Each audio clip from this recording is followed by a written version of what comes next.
عید غدیر کی حقیقت تو یہ ہے کہ عید غدیر اللہ کے رسول آخری حج ادا کر کے مقام غدیر ہم پر، تو آپ نے فرمایا میں بغیر وحی خدا کے بولتا نہیں، میں وہ بولتا ہوں کہ جو پروردگار چاہتا ہے۔ اور اس کے بعد مولا علی کی ولایت کا اعلان کیا، اور ہر کسی نے مولا علی کی ولایت کا اعلان کیا اور مولا علی کی ولایت پر لبیک کہا۔ جس طرح اللہ کے رسول نے بڑی عظیم ترین حدیث ہے جس کو اہل سنت تمام علماء نے لکھا، من کنت مولا فہذا علی مولا، یعنی یہ حدیث اللہ کے رسول نے بیان کی، اور ان 1.25 لاکھ حاجیوں کے مجمع میں تمام صحابی نے اللہ کے رسول کو دیکھا اور مولا علی کی ولایت کو اپنی آنکھوں سے دیکھا۔ اتنا بڑا عظیم ترین دن تھا، لہذا یہ عید غدیر کی حقیقت ہے۔ اس کے علاوہ کوئی اس کی جس طرح لوگ کہتے ہیں کہ جی یہ فلاں صحابی کی خوشی میں جو ہے وہ یہ خوش ہوتے ہیں، عید مناتے ہیں، نہیں، یہ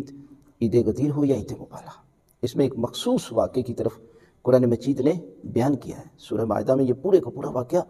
اللہ کی ذات نے بیان کیا ہے، لہذا عید غدیر کے دن عید منائیں، خوشی منائیں، یہ بہت بڑا اجر اور بہت بڑا ثواب ہے۔ یہ کہنے کی جرات کسی میں نہیں ہے کہ یہ حدیث ضعیف ہے یا رسول نے یہ نہیں کہا تھا۔ سب کہتے ہاں کہا تھا، کیا کہا تھا؟ کہا تھا من کنت مولا فہذا علی مولا، مگر مولا کے معنی دوست کے ہیں، آقا کے نہیں ہیں۔ یہ تو آپ کے ذوق کی بات ہے کہ آپ رسول کو آقا سمجھتے ہیں یا دوست۔ علی کے بارے میں فیصلہ بعد میں کیجیے گا، پہلے رسول کی بات ہے۔ رسول نے کہا من کنت مولا، میں جس کا مولا ہوں، پہلے اس کا ترجمہ کیجیے۔ جب رسول نے کہا من کنت مولا، میں جس کا مولا ہوں، رسول نے کہا میں جس کا مولا ہوں، آپ رسول کو رسول سمجھتے رہے یا دوست؟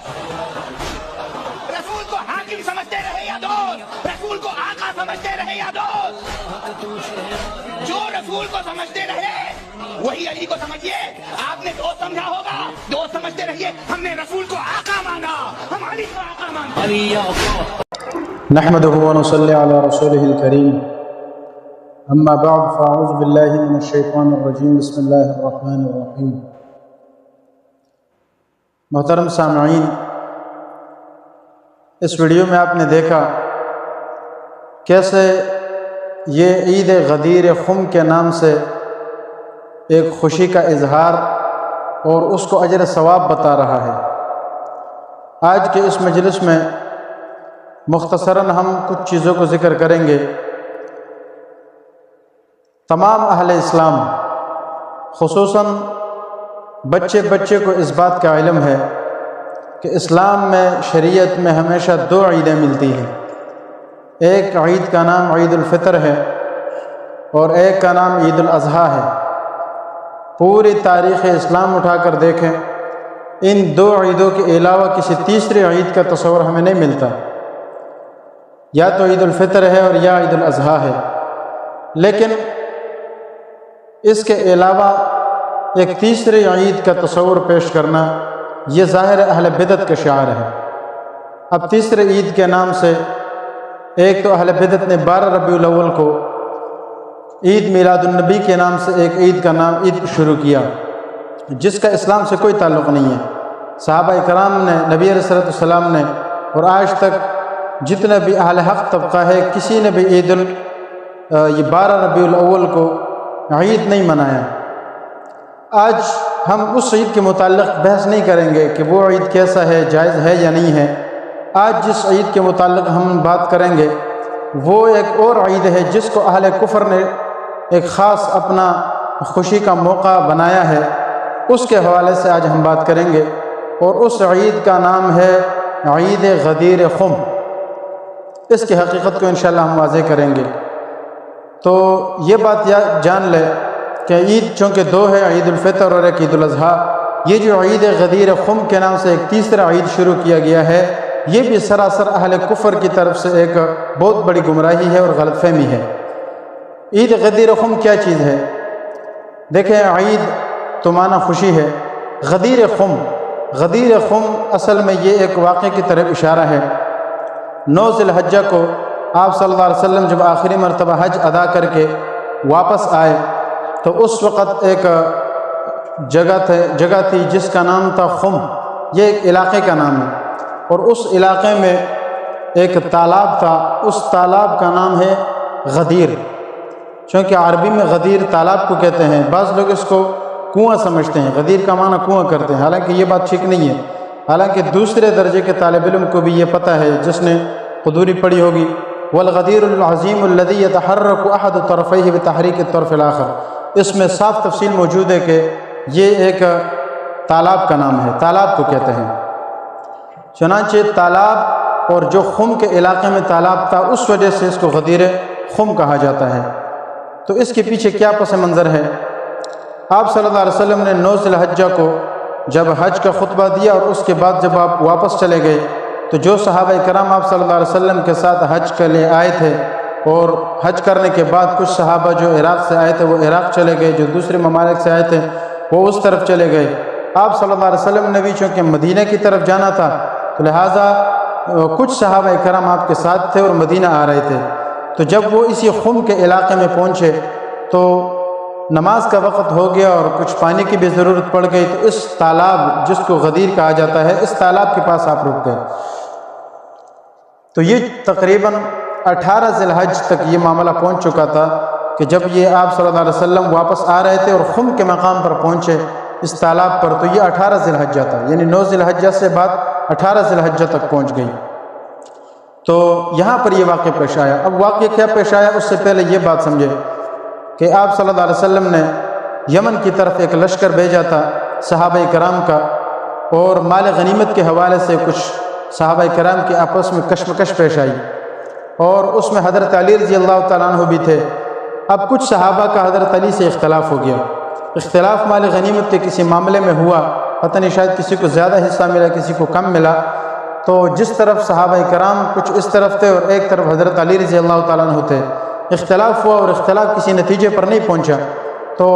اب اس کا حل کیا تھا کہ اللہ کے نبی صلی اللہ علیہ وسلم کے سامنے یہ بات پیش کرتے، اور ایسا ہی ہوا۔ صحابہ کرام جب حج کر کے واپس مدینہ جا رہے تھے تو اسی خم کے مقام پر اسی طرح واقعہ پیش آیا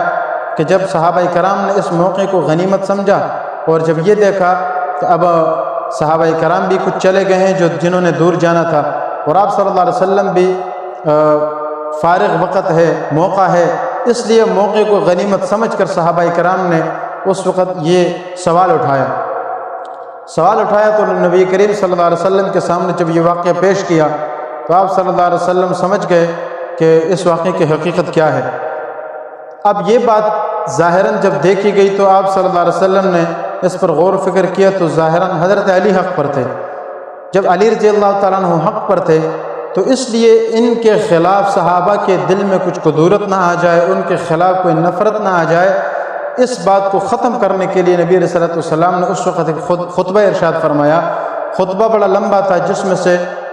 کچھ الفاظ یہ تھے۔ آپ صلی اللہ علیہ وسلم نے فرمایا حضرت علی کو بلا کر اور فرمایا کہ من کنت مولاہ فہذا علی مولاہ۔ یہ ترمذی شریف میں بھی ہے اور مسند احمد کی بھی روایت ہے، جس میں آتا ہے کہ نبی صلی اللہ علیہ وسلم نے حضرت علی کی طرف اشارہ کر کے فرمایا کہ لوگوں، جس کا علی دوست ہے میں بھی اس کا دوست ہوں، یعنی جو حضرت علی کو دوست سمجھتے ہیں وہ مجھے بھی دوست سمجھے۔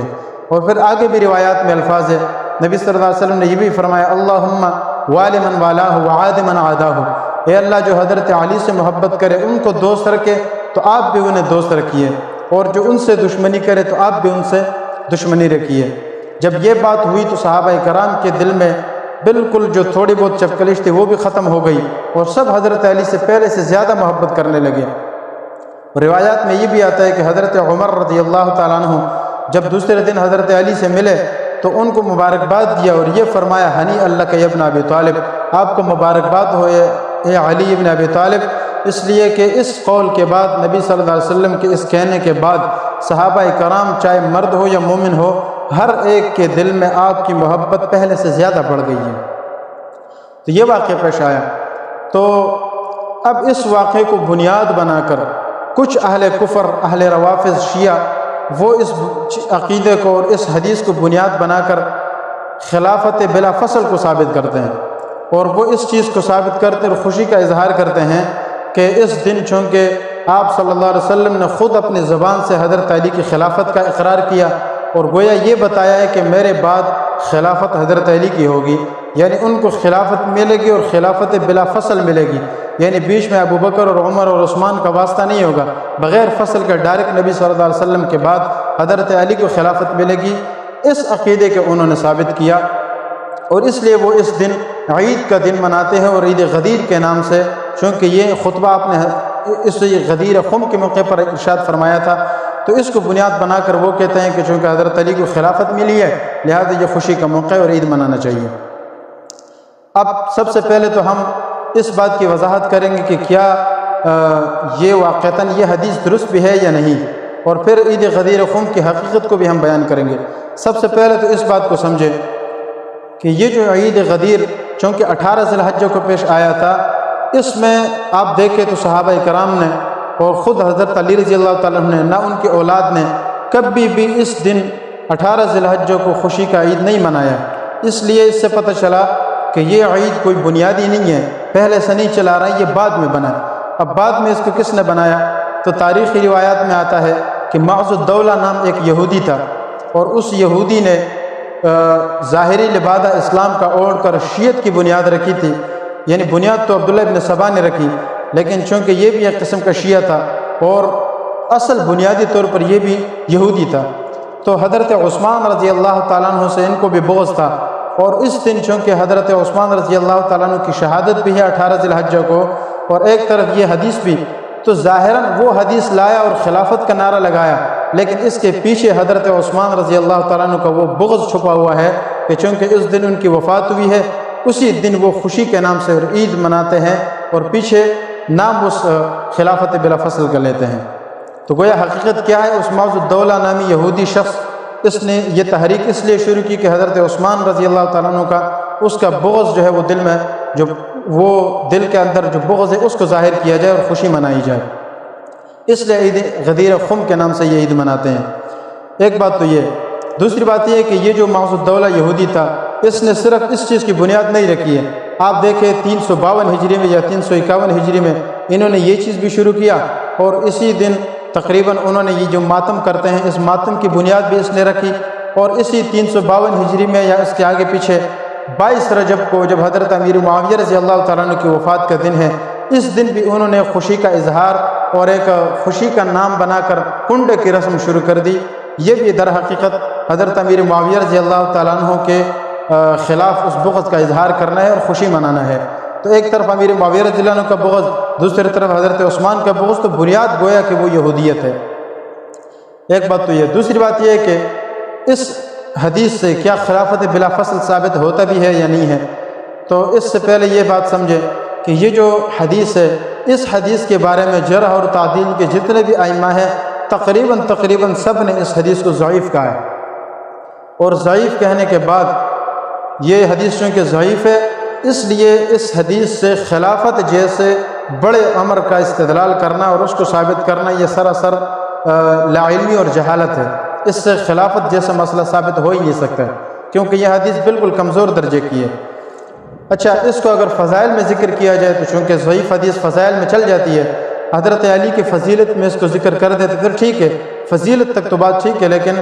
جو عقیدہ یہ لوگ ثابت کرتے ہیں اور پھر خصوصاً خلافت اور یہ امامت کا مسئلہ جو ان کے ہاں توحید سے بھی بڑھ کر ہے، رسالت سے بھی بڑھ کر ہے، ان بنیادی عقائد سے بڑھ کر ان سے بھی بڑا عقیدہ امامت اور خلافت کا وہ اس سے ثابت کرتے ہیں، تو اتنا بڑا عقیدہ اس سے ضعیف حدیث سے ثابت نہیں ہو سکتا، زیادہ سے زیادہ اس سے فضیلت ثابت ہو جائے گی۔ پھر ایک بات یہ بھی سمجھے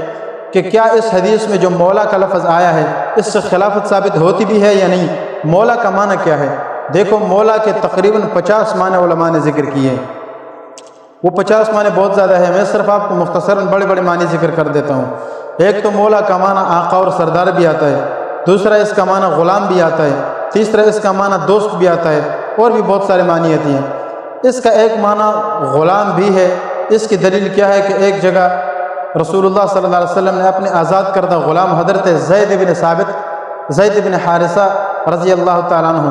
یا زید بن اسامہ تھا، ان سے فرمایا تھا جو آپ کے آزاد کردہ غلام تھے، جو کہ زید بن محمد کے نام سے مشہور تھے، ان کے بارے میں آپ صلی اللہ علیہ وسلم نے ارشاد فرمایا کہ اے زید، یا زید انت اخونا و مولانا، اے زید آپ ہمارے بھائی بھی اور ہمارے مولا بھی ہیں، اور یہاں بالاتفاق مولا کا معنی سردار اور آقا نہیں ہے، کیونکہ حضرت زید کبھی بھی آپ کے سردار اور آقا نہیں ہیں، آپ خود ان کے سردار تھے، اس لیے یہاں اس کا معنی یا تو دوست ہوگا یا زیادہ سے زیادہ غلام ہوگا۔ اسی طرح اس کا ایک معنی اگر سردار اور آقا بھی ہو تو وہ موقع مناسبت سے اس کا معنی بنتا ہے، جو کہ یہاں نہیں بن سکتا، اور یہاں اس کا معنی ہر جگہ یہ مولا کا معنی آقا اور سردار نہیں ہوتا، ورنہ میں قرآن سے ایک آیت پیش کرتا ہوں، اس سے بھی آپ کو پتہ چل جائے گا۔ جیسے سورۃ تحریم میں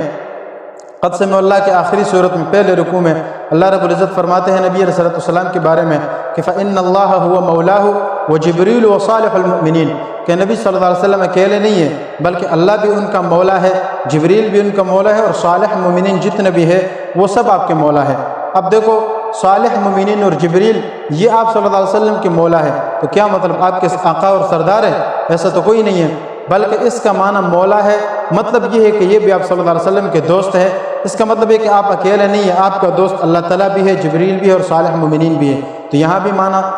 کیا ہے؟ دوست ہے۔ کچھ روایات یا آیات ایسی ہے کہ جس سے یہ لوگ مولا کا معنی مولا اور آقا اور سردار ثابت کرتے ہیں۔ اب اس آیت کا بھی معنی جتنے بھی مولا کا لفظ آتے ہیں وہاں پر بھی یہ سردار اور آقا معنی نہیں ہے، ورنہ پھر ہم پوچھتے ہیں کہ آپ جب اذان میں اشہد ان علی ولی اللہ کہتے ہو کہ میں گواہی دیتا ہوں کہ علی رضی اللہ کا ولی ہے، تو ولی کا معنی مولا ہے۔ اب یہاں مولا کا معنی آپ کیا کرو گے؟ ولی اللہ، اللہ کا ولی، اللہ کا مولا، مطلب اللہ کا بھی سردار ہے، نعوذ باللہ، یہ تو شرک ہے سیدھا سیدھا۔ اس لیے یہاں مولا کا معنی وہ بھی کہتے ہیں کہ یہاں مولا کا معنی دوست ہے، کہ حضرت علی اللہ کا دوست ہے، تو ہم بھی کہتے ہیں کہ ولی کا معنی ہر جگہ سردار نہیں ہوتا، آقا نہیں ہوتا، بلکہ اس کا معنی دوست بھی ہوتا ہے، غلام بھی آتا ہے موقع مناسبت سے۔ اب اس حدیث کے اندر جب نبی صلی اللہ علیہ وسلم نے ارشاد فرمایا من کنت مولاہ فہذا علی مولاہ، یہاں بھی حضرت علی کو دوست کہا ہے، ورنہ یہاں خلافت کا کوئی مسئلہ ہی نہیں تھا، یہاں امامت کا کوئی مسئلہ ہی نہیں تھا، اور یہاں چونکہ صحابہ کرام کے دلوں میں ایک اختلاف آ گیا تھا، اس اختلاف کو دور کرنے کے لیے تاکہ صحابہ کے دلوں میں نفرت نہ آئے اور حضرت علی کو دوست بنائے، اس لیے نبی صلی اللہ علیہ وسلم نے یہ حدیث ارشاد فرمائی اور مولا کا لفظ ارشاد فرمایا۔ اب خود اس حدیث میں کچھ الفاظ ایسے ہیں اگر آپ اس پر غور کریں تو آپ کو پتہ چلے گا کہ اس حدیث میں مولا کا معنی دوست ہی ہے، آقا اور سردار اور خلیفہ نہیں ہو سکتا۔ کیوں؟ دیکھو اگر یہاں پر اس آیت حدیث میں مولا کا معنی ہم سردار اور آقا اور خلیفہ لے لیں تو اس میں کیا خرابی لازم آئے گی؟ اس میں ایک خرابی تو یہ لازم آئے گی کہ آپ صلی اللہ علیہ وسلم نے دیکھو اس حدیث میں ارشاد فرمایا کہ جس کا میں مولا ہوں حضرت علی بھی مولا ہے۔ اب اس حدیث کا کسی لفظ میں کوئی بھی یہ معنی نہیں کر سکتا کہ آپ نے یہ فرمایا ہو کہ میں مولا ہوں اور میرے بعد حضرت علی مولا ہے، یہ بعد کا لفظ اس حدیث میں ہے ہی نہیں، لہٰذا سب کے نزدیک اس کا یہی معنی ہے کہ جب ابھی اس کا میں بھی مولا ہوں اور حضرت علی بھی مولا ہے۔ اب اگر اس میں خلیفہ کا معنی لیا جائے تو اس سے یہ خرابی لازم آئے گی کہ آپ صلی اللہ علیہ وسلم نے گویا یہ فرمایا کہ میں بھی خلیفہ ہوں اور حضرت علی بھی خلیفہ ہے، اور یہ بالاتفاق مسئلہ ہے کہ ایک وقت میں دو خلیفہ نہیں ہو سکتے، دو سردار ہو ہی نہیں سکتے، اس کا معنی پھر کیا کرو گے آپ؟ اور ایک حدیث میں بھی آپ صلی اللہ علیہ وسلم نے ارشاد فرمایا کہ جب ایک آدمی کسی علاقے میں ایک سردار اور امام موجود ہے، خلیفہ موجود ہے، اور اس کے ہاتھ پر لوگوں نے بیعت بھی کی ہوئی ہے، اب اس کے ہوتے ہوئے ایک اور بندہ آ کر لوگوں سے بیعت لینا شروع کرے اور یا یہ دعویٰ کر دے کہ میں خلیفہ ہوں، آج کے بعد میں تمہارا خلیفہ ہوں، گویا کہ دوسرا خلیفہ بن جائے پہلے خلیفے کی موجودگی میں، تو یہ صحیح مسلم کی حدیث آپ صلی اللہ علیہ وسلم نے فرمایا اس کو قتل کرو۔ اس کا مطلب یہ ہے کہ ایک وقت میں دو خلیفہ ہو ہی نہیں سکتے، ایک ہی خلیفہ ہوگا۔ جب ایک خلیفہ ہے تو پھر اس حدیث میں جب نبی علیہ السلام نے فرمایا جس کا میں مولا ہوں حضرت علی بھی مولا ہے، میں خلیفہ ہوں تو حضرت علی بھی خلیفہ ہے، تو گویا دونوں ایک وقت میں جمع ہو گئے، اور یہ تو صاف پتہ چل گیا کہ یہ ہو نہیں سکتا۔ اس سے بھی پتہ چلا کہ یہاں مولا کا معنی آقا اور سردار نہیں ہے بلکہ دوست ہے۔ اسی طرح ایک اور جملہ بھی آپ اگر غور کریں تو اس حدیث سے آپ کو پتہ چلے گا۔ میں نے آپ کو حدیث کا اگلا ٹکڑا بھی سنایا، آپ صلی اللہ علیہ وسلم نے یہ بھی ارشاد فرمایا اللہم والی من والاہ وعاد من عاداہ، اے اللہ جو حضرت علی کو دوست رکھے آپ بھی انہیں دوست رکھیے، اور جو ان سے دشمنی کرے تو آپ بھی ان سے دشمنی رکھیے۔ اب یہاں آپ صلی اللہ علیہ وسلم نے من کنت مولاہ کا لفظ پہلے ارشاد فرمایا کہ جس کا علی مولا ہے، میں مولا ہوں، علی بھی مولا ہے،